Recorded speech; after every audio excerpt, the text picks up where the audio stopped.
여러분 드디어 티셔츠 기획이 다 완료가 됐고 볼캡은 이제 본제작 의뢰를 드렸고요. 그래서 한 3주 뒤에 받아볼 수 있을 것 같고 티셔츠는 너무나도 오래 걸렸습니다. 한번 티셔츠 기획이 엎어지고 결정했다가 또 바꾸고 결정해서 또 바꾸고 정말 많이 했거든요. 근데 결국에는 이제 모든 라인업이 완성이 됐습니다. 라인업이 생각보다 많이 바뀌었거든요. 그래서 한번 보여드리겠습니다. 이렇게 라인업이 나왔습니다. 이거는 그냥 제가 무지 볼캡이랑 무지 티셔츠에다가 로고만 대충 합성을 해놓은 건데 대략적으로 이렇게 나올 거다라는 걸 보여드리기 위해서. 그래서 일단 볼캡은 3개, 예산상 볼캡을 2개를 결정을 했다가 회장님의 제안으로 이렇게 모자 3개까지 늘렸습니다. 초록색 모자를 추가했고, 그래서 총 블랙, 오렌지, 그린 이렇게 볼캡은 3개 스큐가 나올 거고, 그리고 밑에 티셔츠를 보시면 제가 원래는 오리지널 로고 티셔츠에다가 캐릭터 일러스트 티셔츠 이렇게 최초에 기획을 했었어요. 근데 오리지널 로고 티셔츠는 블랙, 화이트 이렇게 2개 가고, 그리고 그 옆에 보시면 주황색 티셔츠 그리고 흰색 티셔츠, 요거는 이제 로고를 아치형으로 만들어서 약간 스트릿 감성의 그런 디자인으로 삽입을 했고, 정말 주황색은 제 주변 분들이 많이 말리셨는데 제 키퍼슬링의 어떤 브랜드 컬러에 대해서 이번 상품 라인업에서는 그게 좀 확연하게 드러나야 될 것 같다 라는 생각이 있어서, 이 주황 컬러 같은 경우는 정말 주문이 많이 들어올 것 같다, 약간 이런 느낌보다는 심볼 같은 상품이 하나 꼭 필요할 것 같다 라는 제 생각 때문에 네이비 아치형 로고를 넣었고, 그 밑에 보시면 이거 정말 이것 때문에 정말 고민이 많고 정말 탈도 많고 했었는데, 캐릭터는 이번에는 그냥 포기하자라고 했다가 정말 여러가지 고민했어요. 막 불꽃 로고도 넣어보고 뭐 다른 것도 고심해보고 했다가 다른 심볼을 넣었을 때 제가 느낌이 안 오더라고요. 제가 브랜드 디렉터인데 제가 마음에 안 드는 걸 하는 건 좀 아닌 것 같다라고 해서, 저는 이 캐릭터가 너무 마음에 들었고, 그리고 이 키퍼슬링이라는 메시지를 표현하기에 오히려 더 좋은 상품이다 라고 생각을 해서 캐릭터 티셔츠 갑니다. 근데 이제 레이아웃을 많이 바꿨어요. 레이아웃을 많이 바꿔가지고 이런 식으로 나옵니다.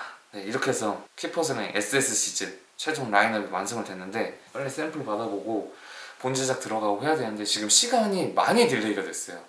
제가 저번 시즌 그 맨투맨 나왔을 때 시기적으로 너무 늦게 출시가 됐거든요. 늦게 런칭이 돼버려서 이번 시즌에는 좀 많이 개선해서 최대한 그 시기성에 맞게 오히려 좀 미리 내자 약간 이런 느낌이었는데, 4월에 런칭이 돼야 됐었는데 아마 4월 런칭은 어려울 것 같고 5월까지 밀릴 것 같습니다. 그래서 그게 좀 아쉬운데 어쨌든 상품을 최대한 잘 만들고 고심해서 만들어야 됐기 때문에 일단 이렇게 결정을 했고, 정말 이제 할 일이 많습니다. 이제 마케팅을 어떻게 해야 될지에 대한 부분이랑 저번엔 좀 아쉬웠던 부분들이 많이 있어서 정리를 해가지고 이제 열심히 또 달려가 보도록 하겠습니다. 상품 기획 때문에 미뤄왔었던 브랜드 운영에 대해서 좀 다시 정리를 하고 이제 뭐 마케팅 계획이나 이런 것들을 세워야 되는데, 저도 이제 브랜드 디렉터로서 브랜딩에 대한 어느 정도 철학 같은 게 있거든요. 제가 중요하다고 생각하는 거. 그게 뭐냐면 되게 뻔한 얘기일 수도 있는데 진정성이 있어야 된다.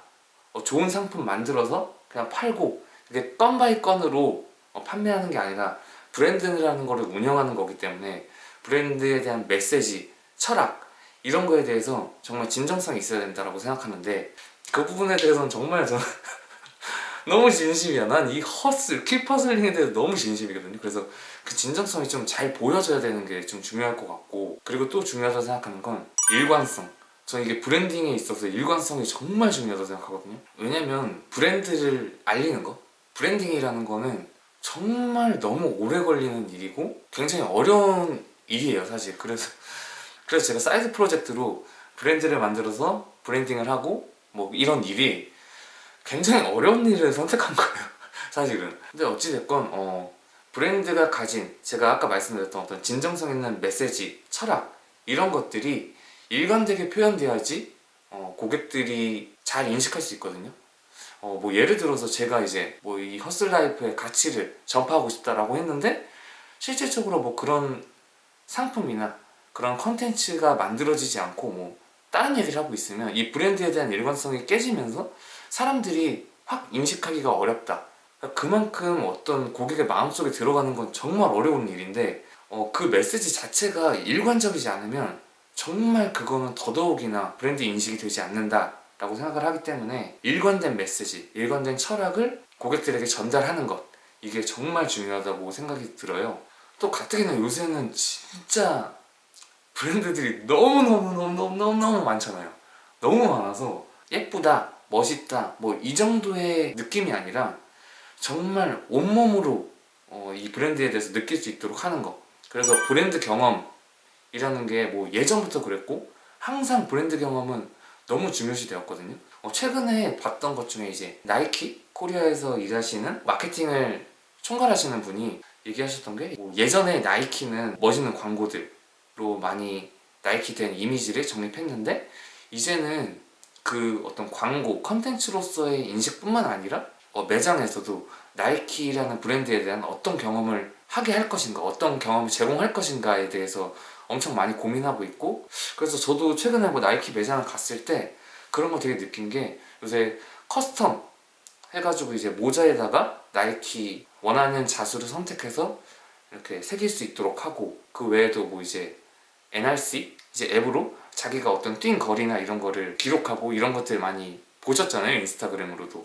그래서 이런 실질적인 브랜드 경험을 하는 게 요즘 들어서 더더욱이나 중요해진 것 같아요.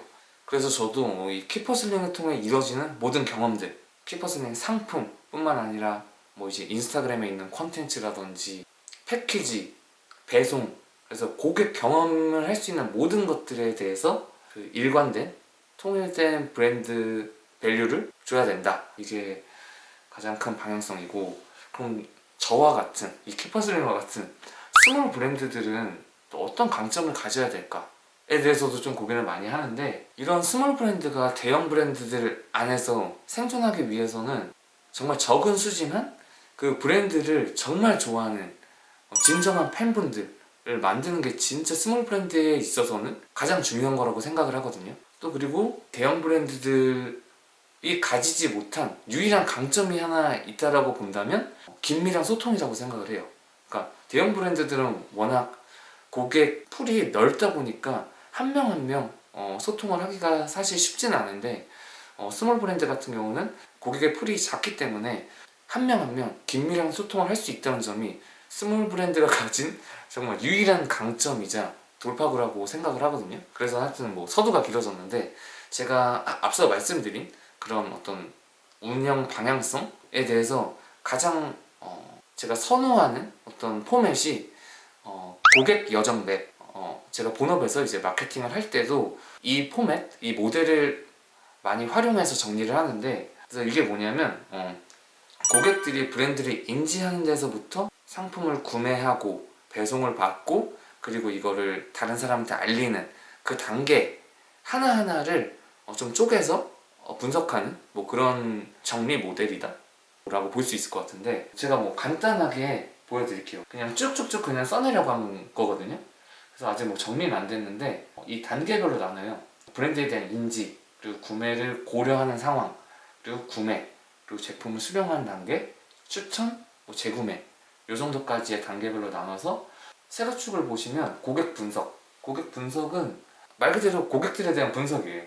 인지 단계에서는 어떻게 인지를 하게 되는지 고객들이, 그리고 구매 고려는 뭐 어떤 식의 행동을 하는지, 배송 과정 뭐 수령에서부터 뭐 이런 고객 행동들을 정리한 거고, 고객들이 어떤 목표를 가지고 있는지 각 단계별로, 그리고 컨택이 되는 접점은 뭔지, 그 채널은 뭔지 정리를 한 거고요. 그리고 이제 그 단계별로 목표 세팅이 있습니다. 이제 이거는 제 기준인 거죠. 제 관점에서 그러면은 이 단계에서 고객 행동과 고객 목표가 이런데 나는 어떤 거를 해야 되는지에 대해서, 그 인지 단계에서는 고객들이 상품을 보고 어떤 컨텐츠가 있는지에 대해서 볼 거 아니에요. 매력적인 컨텐츠가 있어야 되고, 이제 고객들이 많이 보기 위해선, 고객들이 많이 인지하기 위해선 노출수가 중요하니까 광고를 통한 노출수 증대를 해야 되고, 뭐 이런 것들, 이걸 토대로 어떤 게 필요한가에 대해서 하는 건데, 인지와 구매 고려 단계에서는 이게 과연 상품을 구매할 만큼 멋지고 신뢰 높은 브랜드일까에 대한 부분이 가장 중요한 포인트라고 생각을 했고, 이거를 해결하기 위해서 어떤 액션이 있어야 되나 뭐 이런 거를 정리했습니다. 사실 뭐 제가 앞단 부분은 이제 구매까지의 부분은 어떻게 보면 마케팅에 관련된 내용이에요. 그래서 여기에 대해서는 많이 준비를 하고 고민을 했었는데, 그 뒷단이 요새는 이제 CX라는 이제 고객 경험? 요즘에 많이 쓰이고 있는 고객 경험에 대한 부분, 제품 수령 단계에서부터 상품을 경험하고 추천하고 재구매까지 하는 것들, 이 부분을 이제 CX 단계라고 보시면 될 것 같은데, 이 부분에 대해서 사실 제가 많이 고민을 하지 못했었거든요. 그래서 이번 시즌에는 좀 정리하는 김에 어떤 부분이 있을지 그래서 좀 정리를 했습니다. 이제 브랜드를 운영하시거나 하는 분들이 키퍼즈는 뭐 이런 식으로 정리했구나 라는 거를 참고하셔서 보시면 될 것 같습니다. 실제 운영하는 데 있어서 어떤 액션을 해야 되는지에 대해서 다시 한번 좀 정리를 해보고 계획들을 세워나가도록 하겠습니다. 제 영상이 도움이 되셨다면 구독과 좋아요 많이 부탁드리고요. 다음에 좀 더 유익한 영상으로 찾아뵙도록 하겠습니다.